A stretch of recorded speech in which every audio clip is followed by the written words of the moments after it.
The Knights haven't lost 3 straight games since March 2nd. They are hoping to keep that streak alive and even up the Stanley Cup final tonight in Washington. 13 Action News reporter Bryan Callahan is live in Washington, D.C., where the Knights just finished practice. Bryan, how are they looking? How are they feeling?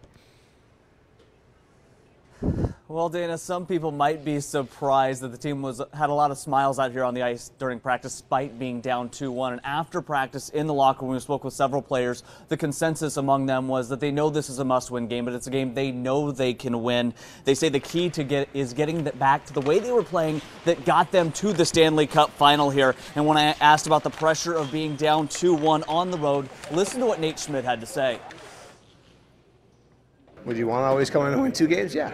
But you have a chance to make it a best 3 series with the home ice advantage. If you win tonight's game, that's what you're looking for.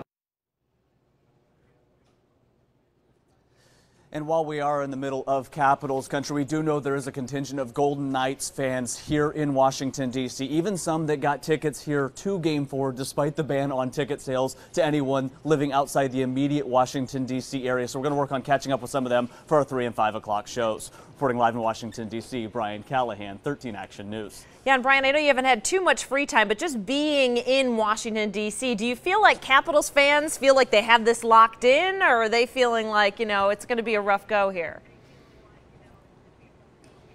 The few I've talked to, they feel pretty confident about their team's chances because even Golden Knights head coach Gerard Gallant was saying that the Golden Knights haven't played well in this series, so they've seen that. The fans are confident, and it is kind of weird walking in here. Used to walking into T-Mobile Arena, being surrounded by all that Golden Knights stuff, and there's so much red and blue here right outside Capital One Arena that it is kind of a culture shock walking in here last night and then again this morning. Yeah, a little different. All right, Bryan. Well, listen, I'm pulling for him. I'm sure you are too. Bryan will have reports all day long here on Action News, and of course you can see his reports posted online as well, ktnv.com. Now, there are lots of watch parties happening tonight here in town. We have a full list at ktnv.com, including information on a watch party that's happening inside T-Mobile Arena. And again, just keep this in mind, it is free, so that is a huge bonus for folks that want to go inside the arena and watch the game with other fans tonight.